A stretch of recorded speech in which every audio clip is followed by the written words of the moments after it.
Traders, what's going on? It's Relentless here, and welcome back to another Relentless driving video. So on the last one, we talked about big green days, how to get bigger green days, how to do well on those days where the market is really hot, right? On today's episode is going to be quite the opposite, right? We're going to be talking about how to avoid big red days. How do we get out of the way of those sometimes what would seem unavoidable red days? Would seem, right? Not quite, but would seem. So every day when we get into the market, there's gonna be a brand new set of opportunities and a brand new set of challenges every single day, without fail, right? That's the one thing that the market will guarantee us each and every single day. There'll be opportunities and there'll be risk. And so when the market is slow, right? When the market is slow, generally speaking, we're seeing more fake outs, right? Despite what strategy you're trading, right? Because the market will be slow for different strategies, right? So despite the strategy, once it's slow, it's slow. And so as traders, we got to recognize that, right? We can't be pushing it too hard when nothing is working, when the best we can see is a 20-30 cent breakout, right? As opposed to seeing $1 per share breakout. Realizing that the market is slow is one of the biggest ways to avoid big red days, right?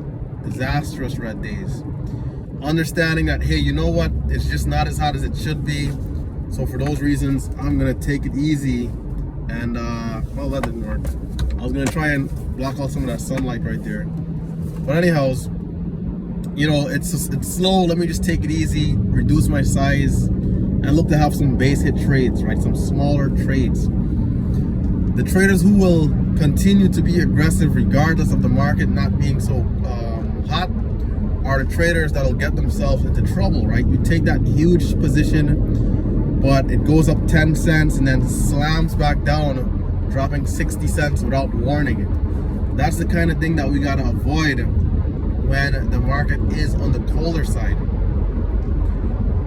So one way, right? One way, and I think the best way to avoid big red days is, of course, realizing that the market is slow and reducing size, right? So the exact opposite of what you want to be doing when the market is hot. For those of you who've seen the last video, if you haven't seen the last video, definitely be sure to check it out.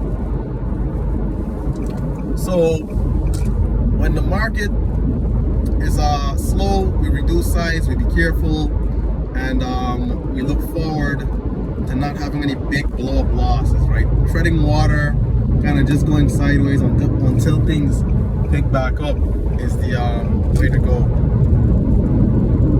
If you guys notice when I'm driving, I always lean forward in my seat to see. I can see leaning back, but there was a day I was driving and someone was in my blind spot the entire time. I didn't notice. So when I lean forward, I see way more. But anyhow, back to the video, right? Back to the video. Can't be getting too distracted here. So another thing is, besides reducing size and all that, when the market is just not doing well for your strategy, you want to be very careful about over trading, right? Over trading is one thing that we got to be really careful of. You know, it'll be a decent day, right? The day will be going all right, and then boom, we get that big loss, and we feel like we need to make it back, or we might be in a situation where we feel like we're not making enough money, we're not making enough profits, and we need to see more profits. As you know, we can't continue trading the way we're trading, especially if trading is your only source of income and you got to pay bills. Then it's a problem. You know, it's like, what are you gonna do? And so in those situations, we got to be very careful because the pressure is on to perform and we're not really performing. So understanding that, you know what, although I'm not quite where I need to be, I gotta trade the market that I'm in, not the market that I want to be in. Because once again, if it's slow, there's only so much that you can do, right? And no one of us is bigger than the market. No one of us have more equity than the overall market does, and so it's impossible to try and fight that fight. Even as a group, fighting that fight is just too. You know, the market is like the ocean. We can get the biggest ships we want to get, but you know, in the end, it's not going to really result too much. So trade the market that you're in, not the market that you want to be in. When the market is cold, we got to be very careful about being disciplined, right? Being even more disciplined than we would in a hot market. Because in a hot market, sometimes you might buy a little higher than you're supposed to, but because things are just so hot, you know, it keeps the stocks keep going, and we still see profits. When it's cold, we got to do a much better job of being disciplined, following those rules. A quality stocks. Like, you guys see it every day with me during the live streams right now. If I dare stray away and take that bad trade, make that bad decision, boom, red trade. So A quality setups, A quality stocks, whatever your rules are, that's what you want to follow. For me, that's what it is. Breakout or bailout, right? If the stock is not going immediately, I want to get back out. I can always get back in later. Always want to trade smart, trade setups, not just trade the price action. Pay attention to my charting, watch those breakouts, watch those patterns, you know. So whatever your rules are, when it's cold, you got to even do a much better job, even more. You got to be even more disciplined in your approach to you know, what you're doing, to avoid, you know, slipping and falling, right?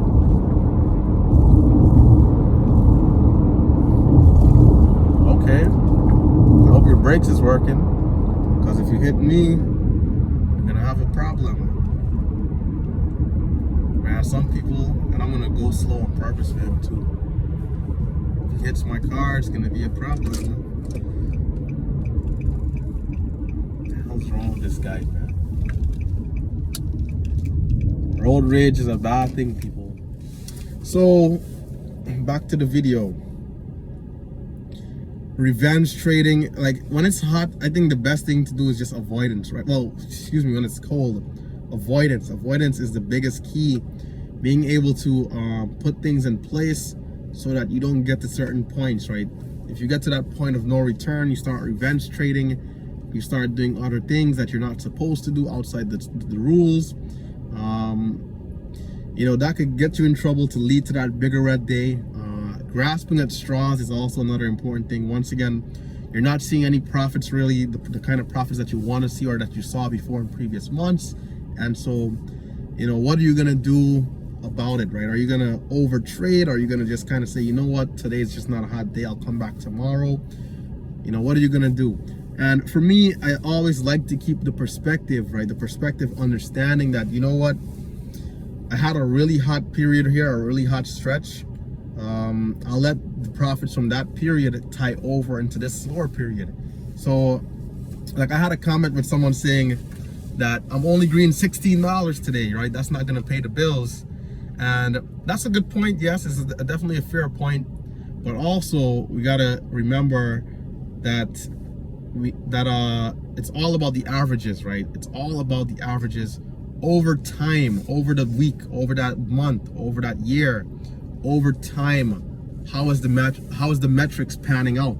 And so you got to keep that perspective right there. It's a slow day, it's a slow month, so what? Because guess what, when it's hot, we know what type of business we're going to be dealing with, and so we'll let the profits from those periods tie over into the slower periods. So when the market is slow, I can go back to my savings from the last couple of months if I have something I need to do, and, you know, pay bills, right? And so you got to keep that perspective right there. You don't want to ever get caught up in the moment. It's never a one day, a one trade kind of a thing. It's all about the long term, all about the long run, all about the marathon, right? It's not a sprint. It's not a 100 meter.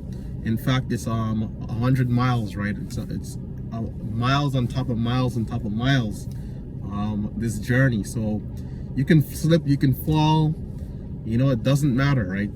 So keep that perspective. Understand that trading, it's a distance kind of a game, right? Don't think short term. One bad day is nothing in comparison to what you can do when you recover and you ended up getting better, right? So you fix those mistakes, you keep working. So keep that in mind. That'll help you to avoid red days, big red days, to avoid red days in general. It's impossible, right?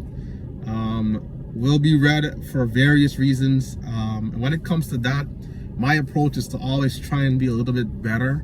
When I'm trying to be a little bit better, more than likely, if I can improve on certain key things, I can eliminate those mistakes, those errors, and elevate for tomorrow, and more than likely be in the green, right? But red days are gonna happen. Even the best set of traders that have accuracies of above 90%, you know, a couple times a year, they'll have those good red days. So you gotta just take the lesson and keep going, right? Each loss is a lesson learned. Once you go with that approach, each day, each and every day is a good day, right? Regardless of what anybody might tell you, each and every day is a good day once you take those lessons and keep moving forward, right? So I'm thinking about if there's anything else. Let's see. We talked about being aggressive, over trading, revenge trading, keeping that perspective, right? Keeping that broader outlook and not having too much of a tunnel vision on that one trade, that one day, that 1 week. Yeah, okay. Last but not least, I would say is safety nets. We kind of touched on it, but safety nets are a key part of not having huge red days. And what safety nets are, generally speaking, is something that's put in place to prevent you from going down to a further level to have a worse outcome, right? So put certain things in place. If you know you're having issues with discipline, let's say you're taking too much shares, right? Call your broker, see if they can restrict your share size, see if they can restrict the amount of trades you're taking if you are over trading. Look into different ways of avoiding certain things, right? And once again, going back to that last video of the big green days, right? That same concept of if you have to put some sticky notes on your computer screen or post your rules right behind your station so it's in front of your face at all times, whatever works. Nothing is too childish, nothing is too small when it comes to the market. Whatever is helping you to be a better trader, that's what you have to do, that's what you need to do. And so with that being said, you know, there's some smaller general things like you know, trading in an environment where it's quiet, there's peace, you can think clearly, you know, routine, having a good breakfast, and you know, whatever your morning routine might be, whether it's to take a shower, you know, get a certain type of coffee, whatever the case may be. You want to do those things that'll make you feel good and comfortable, right? So if you love to wear sweatpants, wear sweatpants while you trade, or in the morning when you're getting ready to, you know, get to your station. That way you're feeling the best you can feel. You're coming into the market at 100%, you're ready to go. And yeah, I think that's it. So if you guys did enjoy the video, we're at the 14-minute mark. Please, of course, hit that thumbs up button and consider subscribing if you are new to the channel. Leave some questions, some comments. If you guys think I left anything out, let me know down below. Check out the chat room. That's going to be the first link. And it's been Relentless Trader. And I am, of course, signing out.